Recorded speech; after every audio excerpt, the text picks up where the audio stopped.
Bonjour chers internautes, bienvenue dans votre spéciale émission découverte de la Sine TV, une télévision numérique qui vous donne des informations en temps réel. Cette émission découverte nous mène au quartier Logandem Fatick, dans la commune de Fatick, pour s'enquérir des informations sur la minute du destin. La minute du destin avec une demoiselle qui a fait une publication il n'y a pas très longtemps. Cette demoiselle, elle s'appelle Aram Diagne, elle est journaliste, correspondante régionale du quotidien LAS. Bienvenue à toutes et à tous. Aram Diagne, la minute du destin a été préfacée par le président de la République Macky Sall. Et si on fait allusion à tous les thèmes que vous avez mis dans ce document, c'est comme si vous aviez pris référence sur le passage du président de la République Macky Sall, à qui on n'attendait pas là où il est aujourd'hui. Et parlant de cela aussi, c'est comme si aussi vous nous avez fait, vous avez un passage aussi un peu clouté, mais heureusement, étant une femme battante, vous avez réussi certaines choses. La minute du destin, c'est vrai que ça a été la préface du recueil a été faite par Macky Sall, l'actuel chef de l'État. Mais je dirais que la production en tant que telle n'a rien à voir avec l'homme. Il a fait la préface parce que en 2008, je tiens à préciser que la préface a été faite en 2008. En ce moment, il était président de l'Assemblée nationale. Macky Sall est un frère pour nous tous Fatickois. Donc, je lui avais demandé de parapher donc mon œuvre. Il l'a fait et je lui remercie énormément pour ça au passage. Mais comme j'ai dit tout à l'heure, ça n'a rien à voir avec l'homme. La minute du destin, c'est en réalité un hommage rendu à la femme de manière générale, mais surtout à la femme sénégalaise. C'est un recueil de poèmes et on y développe plusieurs thèmes, des thèmes, entre autres, on y développe des thèmes liés à la maternité. On y parle donc du passage de l'adolescence à la jeunesse, de la mort, parce que qui dit vie dit mort. On y parle également des violences faites aux femmes. Et les violences, comme on en connaît, il y a plusieurs formes de violence et nous les évoquons donc dans ce recueil de poèmes. Mais on y parle aussi et surtout d'amour. L'amour sous toutes ses formes et dans toutes ses dimensions. On y parle d'amour. Et comme j'ai dit tout à l'heure, ce qui me plaît moi le plus dans ce recueil de poèmes, c'est l'hommage rendu à la femme.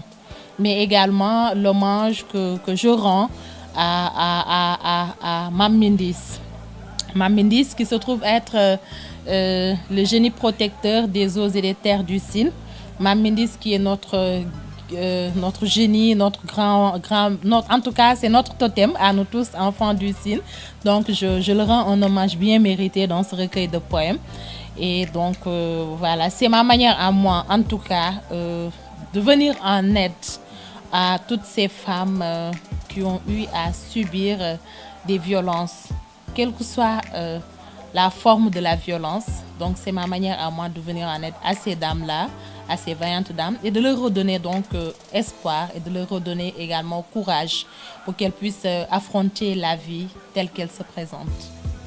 Aram, vous êtes très jeune et vous avez fait cette publication. Certaines personnes attendent peut-être le troisième âge, arriver au troisième âge pour pouvoir faire de telles choses, pour montrer là où ils sont passés. Mais toi, très jeune, tu l'as fait. Est-ce qu'on peut savoir pourquoi tu n'as pas attendu à un certain âge pour faire une telle publication sur ce recueil de poèmes? Donc, tu as beaucoup parlé sur la souffrance de la femme, la maltraitance, mais aussi, est-ce que tu en as connu un vécu qui a été un peu bizarre? Pourquoi attendre d'avoir un certain âge pour sortir un recueil de poèmes? Bon, moi je pense pas que montrer ou bien même vivre l'art dépende de l'âge de l'être humain. Non. En fait, l'art, ou bien je dirais la poésie, c'est un don de Dieu. Et moi, j'ai commencé à écrire, à côtoyer l'écriture alors que je n'avais que 10, 11 ans. J'étais en classe de 6e secondaire. Et ma source d'inspiration, c'est moi-même. Ma source d'inspiration, c'est ma famille. Comme je l'ai dit tout à l'heure, j'ai commencé à écrire alors que je n'avais que 11-12 ans. Je venais juste de perdre mon père. Et je suis née dans une grande famille traditionnelle sérère. Et qui connaît le milieu sérère, c'est qu'on n'a pas l'habitude... En fait, on ne parle pas trop dans le milieu sérère.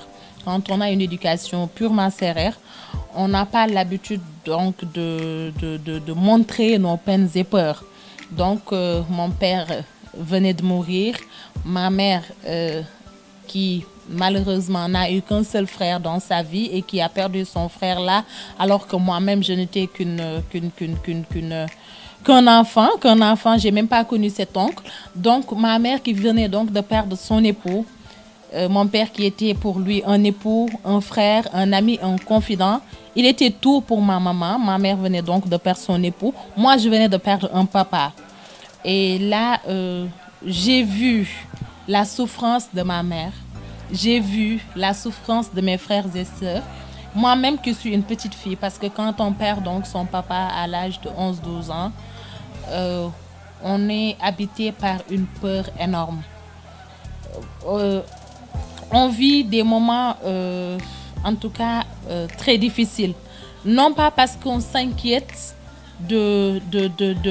ou bien non pas parce qu'on a connaissance de ce que peuvent vivre les gens-là qu'il a laissés derrière lui, mais tout simplement parce que, étant petite, la seule chose qui nous intéresse, c'est aujourd'hui, papa n'est plus là, maman n'a pas de revenus, les frères et les sœurs ne travaillent pas encore.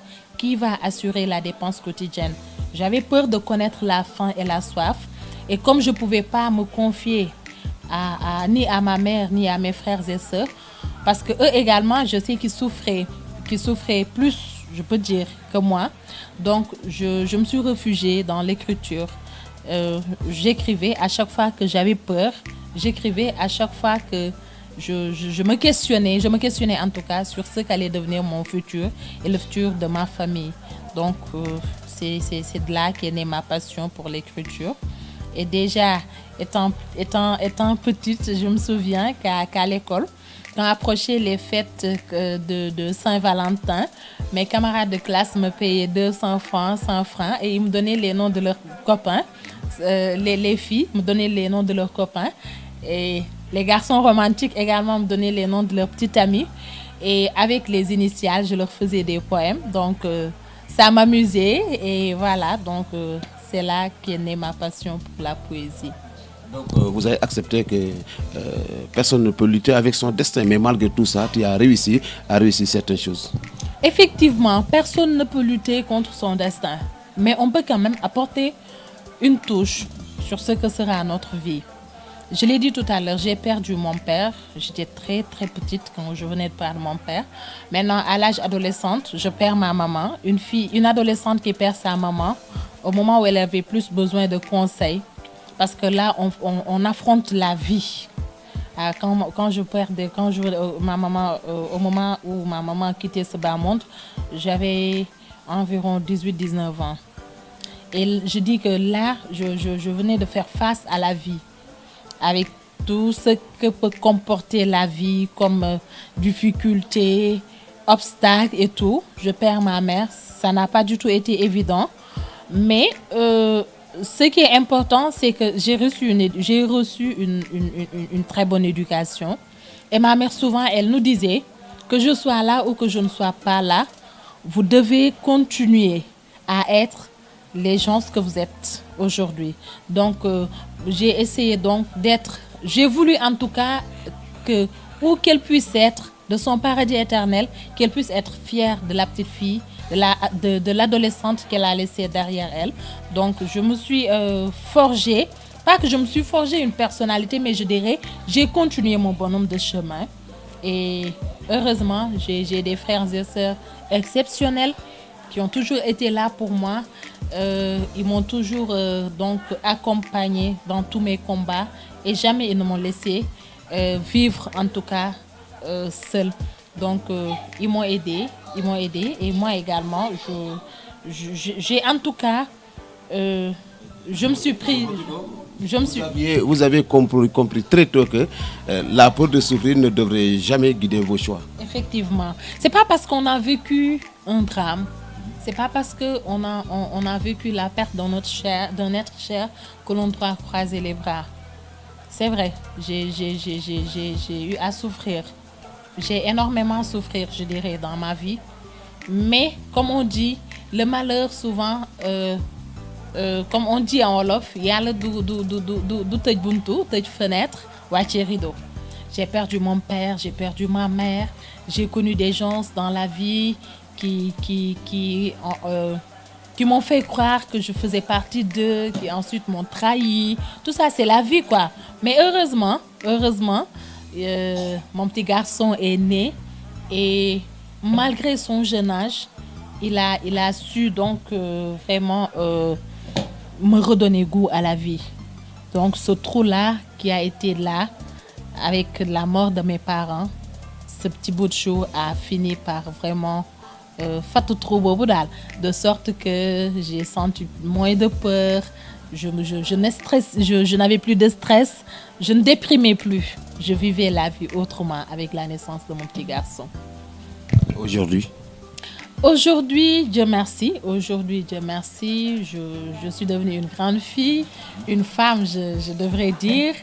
Et voilà, donc je vis la vie telle qu'elle se présente parce que moi, ce dont je suis sûre, c'est que chacun a son destin, chacun a son chemin qui lui est tracé par le bon Dieu.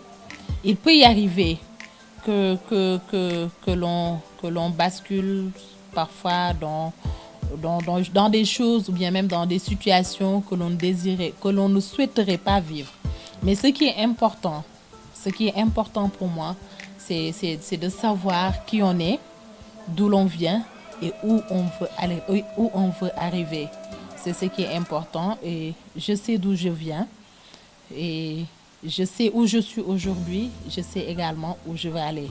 Donc, c'est ce qui est important pour moi. Voilà, merci. Eram, maintenant, la question que j'ai à poser, la minute du destin, comment pouvons-nous faire pour avoir ce document?